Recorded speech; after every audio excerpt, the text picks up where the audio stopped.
ከመጀመራችሁ በፊት ቪዲዮ ላይክ ቻናሉን ደግሞ ሰብስክራይብ ማድረጋችሁን እንዳትረሱ። ወደ ቪዲዮ ፊልሙ አንዲት ወጣት ሴት ለመታወቅ ስትል የገባችበትን ነገርና እንደዛ ያታለሏት ሰዎች ግን በመጨረሻ ወደ ጨለማው ዓለም ውስጥ እንደከተቷት የሚያሳይ ፊልም ነው። እስከ መጨረሻው ድረስ ተከታተሉ። ፊልሙ የሚጀምረው ቴሪ ጂኖፍሪዮ የተባለችን አንዲት ሴትን እያሳየን ሲሆን በኒውዮርክ ከተማ ውስጥ በአንድ ቲያትር ቤትም በሚደረገው አንድ ዳንስ እየተዘጋጀች ትገኛለች። ለረጅም ዓመትም እንደዚህ ትላልቅ ከተማዎች ጋር የመሄድ እቅድም ነበራት። አንድ ቀን ማታ ላይ ለህዝቡ አንድ ትዕይንትን ከቡድኗ ጋር በሚያሳዩበት ሰዓት ላይ ከጠረጴዛው ላይ መዝለል ነበረባት። ነገር ግን ባረፈችበት ሰዓት ላይ ቁርጭምጭሚቷ ጋር ወለምታ ይገጥማታል። ከዚያም ወደ ሆስፒታልም ይወስዷታል። እግሯ ላይ በደረሰባት ጉዳትና መንቀሳቀስ ስላልቻለችም ወደ ስራ ገብታ ልትሰራ አልቻለችም ነበር። እናም ገንዘብም እያገኘች ስላልነበረም ጓደኛዋ እንኳን ልትረዳትና ከዚህ በኋላ የሚከፈለውን የቤት ኪራይ ለመክፈል አልፈለገችም። አንድ ቀን ማታ ላይም ወደ ቤት በምትገባበት ሰዓት ላይ ሌላኛዋ ጓደኛቸው አብራት ለምትኖራት አኒ ስለ ቴሪ የገንዘብ ችግር ስትነግራት ትሰማለች።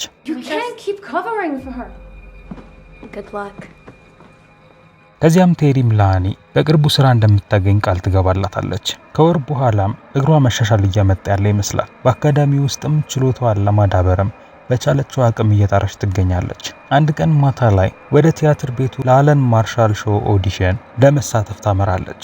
እሱም ጥራት ያለውን ስራ እንዲሰሩ ይፈልግ ስለነበረ ችሎታቸውን ለማሳየት ሲመጡ ይፈሩት ነበር። ከዛው ተጨማሪም በአዳራሹ ውስጥ ሁለት ሌሎች ዳኞች ደግሞ ይገኙ ነበር። እነሱም ከዚህ በፊት በነበረው ፐርፎርማንስ ላይ የወደቀችው ልጅ እንደሆነች አስታውሰዋታል። ድጋሚም ያንኑ ዝላይም እንድትዘል በተደጋጋሚ ነግሯታል። ምንም እንኳን እግሯን እየታመመች የነበረች ቢሆንም ነገር ግን ራሷን በመቆጣጠር የሚሏትን ታደርጋለች። ከዚያም እንደሚደውሉላትም ከነገሯት በኋላም እሷም ለሶስቱ ሰዎች ያደገችው በኔብራስካ የቤተሰቦቿ የአሳማ ቄራ ውስጥ እንደሆነ ትነግራቸዋለች። ከዚያም አለን በበላይነት መንፈስ ሆኖ እንደ አሳማ ተንበርክካ እንድታሸት ጭራዋንም እንድታወዛውዝም ይነግራታል። እሷም ለስሯ ስትል የማታደርገው ነገር እንደሌለና ነገር ግን ያ ራሷን ማዋረድን የማያጠቃልል እንደሆነ ትነግሯለች።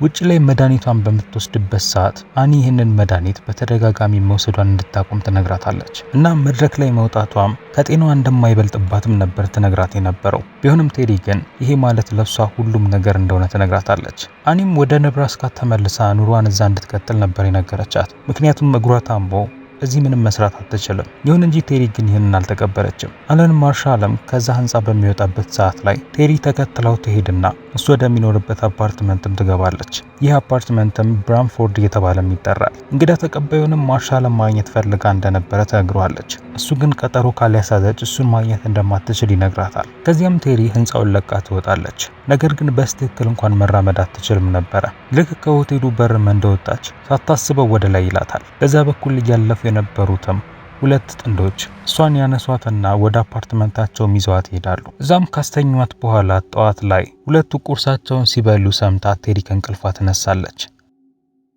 ያቺ ሴትዮም ባሏ ሮማን ካስቲቬት እንደሚባልና እሷ ደግሞ ሚኒ ካስቲቬት እንደምትባል ትነግራታለች። ቴሪም ትላንትና ማታ ላይ ስለተፈጠረው ነገር ምንም እንደማታውቅ ትነግራቸዋለች። እነሱም አለን ማርሻልን ለማግኘት እንደመጣች ነግራቸው እንደነበር ይነግሯታል። ቴሪም አለንን ፈልገው የነበረው የሱ ስራ ውስጥ እንዲያካትታት ለማድረግ ስትል እንደሆነ ትነግራቸዋለች። እቃ በሚያጡበት ሰዓት ላይም ሚኒ ገና እንደተመለከተቻት ዳንሰኛ መሆኗን ተገንዝባ እንደነበረ ትነግራታለች።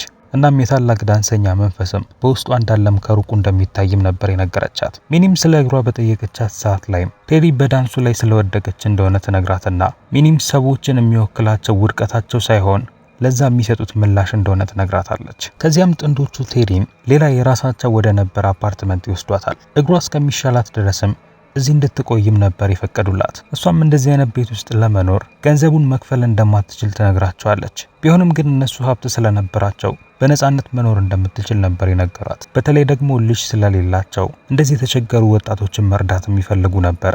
ከዚህ በፊትም እዚህ ቤት እንድትኖር ፈቅደውላት የነበረችው አንዲት ወጣት ብዙ ጊዜ ከሚያስቸግራት ባሏ አምልጣ እዚህ ልትመጣ እንደቻለች ይነግሯታል። እናም በጥሩ ሁኔታም ሊንከባከባት ችለው ነበረ።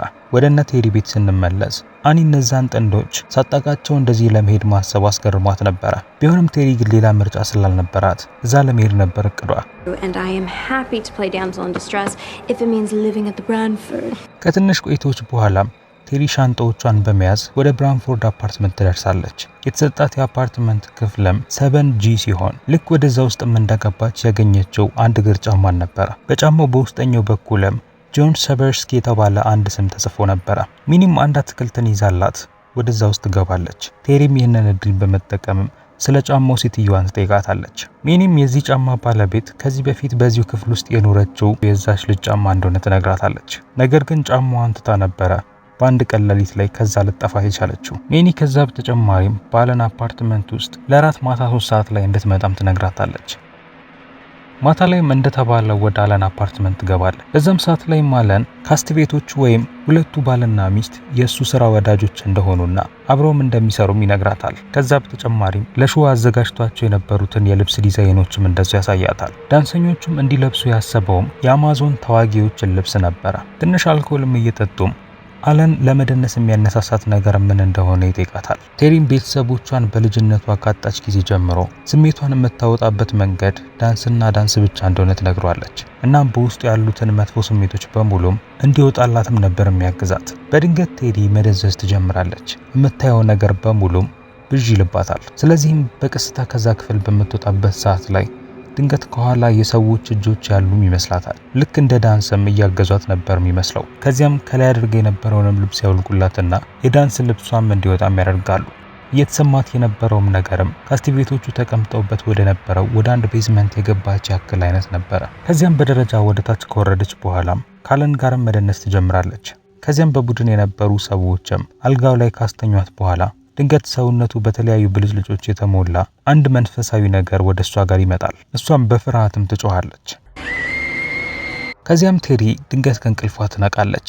ልክ እንደነቃችም አለን ቡናውን ይዞላት ወደ እሷ ጋር ይመጣል። ትላንትና ማታም ጥሩ ጊዜን አብረው እንዳሳለፉም ነበር የነገራት። ይህም ማለት ማታ ላይ አብረው ተኝተዋል ማለት ነው። ቢሆንም ቴሪ ግን ስለተፈጠረው ነገር ምንም የምታስታውሰው ነገር እንደሌለ ትነግረዋለች። በቀጣይ በአካዳሚ ውስጥ በሚያደርጉት የዳንስ ልምምድ ላይ ቴሪ በእጇ ላይ የሆነ ጠባሳ ነገርን ትመለከታለች።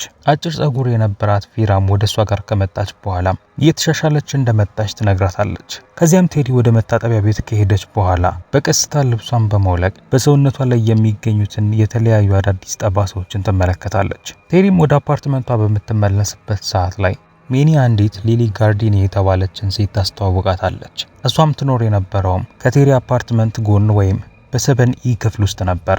እናም ባጋጠማት የእግር ጉዳትም ልታክማት እንደምትችልም ነበር የነገረቻት። ሊሊም የቴሪን እግር ከተመለከተች በኋላ ለዚህ ሊረዳት የሚችለውን አንድ ቅባትን ትቀባታለች። እናም ከዚህ በኋላም በቀን 2 ጊዜ እግሯን ይህንን መድኃኒት እንድትቀባውም ትነግራታለች። ማታ ላይ ቴሪ በህልም አስፈሪ ነገሮችን መመልከት ትጀምራለች። መጀመሪያም የሆነ ቀጭን ኮሪደርን የተመለከተች ሲሆን ከዚያም ግራጫ ልብስን የለበሰና ቀንዶች ያሉበትን አንድ ፍጡርንም ትመለከታለች። ከዚያም ትደነግጥና ከእንቅልፏም ትነቃለች። ካልጓም ተነስታ መራመድ በጀመረችበት ሰዓት ላይም ነበረ እግሯን እየተሻላት መሆኑን የተገነዘበችው። በዛን ቀንም እንደዛው በአካዳሚ ውስጥ ልምምዷን ታደርግና የወር ክፍያዋንም እንደዛው ታገኛለች።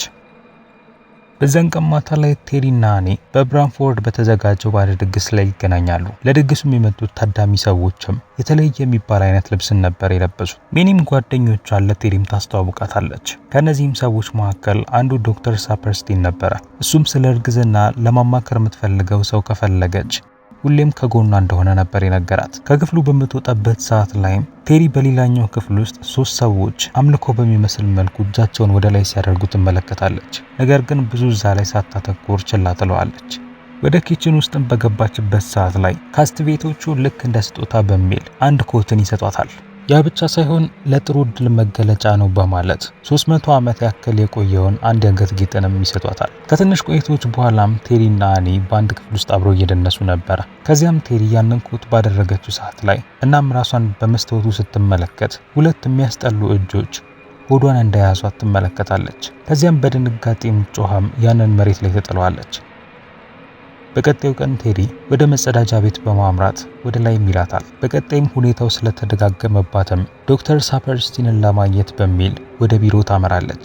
እሱም ከመረመራት በኋላ እርጉዝ እንደሆነችም ይነግራታል። ይህንንም ዜናም ለአኒ ከነገረቻት በኋላ አኒ ይህንን ለአለን ትነግረው እንደሆነ ትጠይቃታለች። ይሁን እንጂ ቴሪ ግን አለን ይህንን ካወቀ ወዲያውኑ ከዚህ ቡድን ውስጥ እንደሚያባረራት ትነግራታለች። ጆሮዋን እነሱ ጋር ጥላ እያዳመጠቻቸው የነበረችው ቪራም ወደ እነሱ ጋር በመምጣት ቴዲ ላይ ለመቀለድ በሚመስል መልኩ መርዝ እንድትጠጣበት ወይ ደግሞ አንድ ሰው ከደረጃው ላይ እንዲጥላት እንድታደርግና በዚህም ጽንሱን ማስወረድ እንደምትችል ትነግራታለች። ቴዲም በዚህ በመናደድም ቪራን ወርዳ ትገፈትራታለች። ቪራም ተሳድባም ከዛ ትሄዳለች።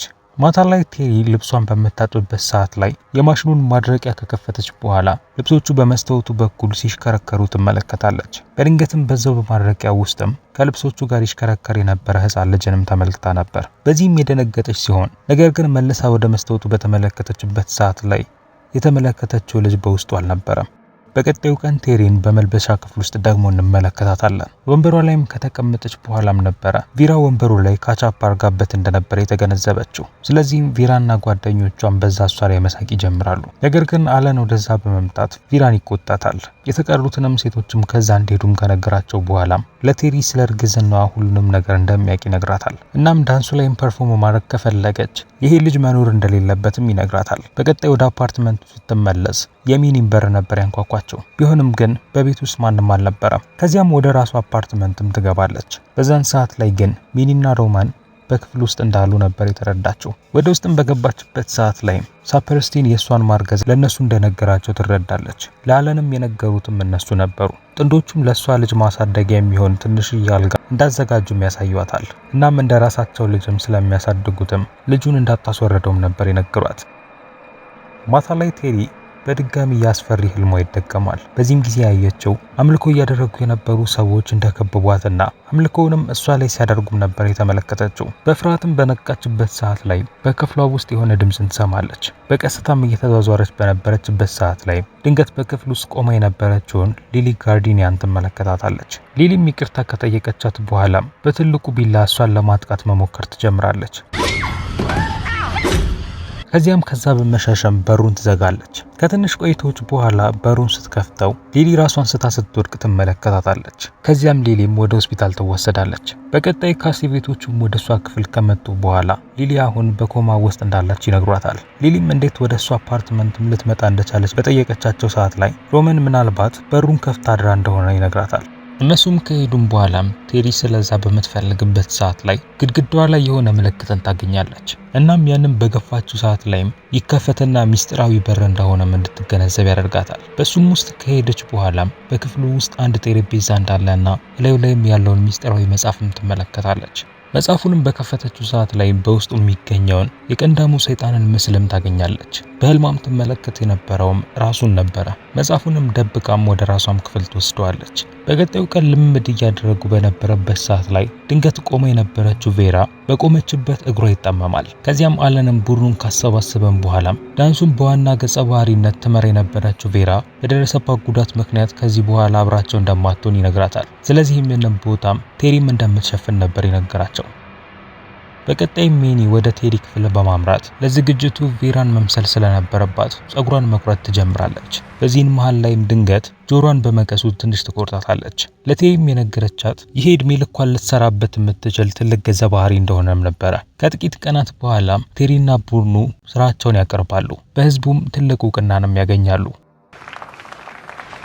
በቀጣይ ቴዲ ወደ መልበሻ ክፍሉ ተመልሳ ሜካፑን በምታጸዳበት ሰዓት ላይ ድንገት በመስታወቱ በእርግዝናዋ አብጦ የነበረውን ሆዷን ትመለከተዋለች። እናም ከሆዷ ውስጥ የሚመጣ የነበረውንም የልብ ምት ድምጽንም መስማትም ትጀምራለች። ነገር ግን በድንገት ደግሞ ኖርማል ይሆናል። ከዚያም ወደ ሳፐርስቲንም ከደወለች በኋላ በእውን የሌሉትን ነገሮች እየተመለከተች መምጣቷን ትናገራለች።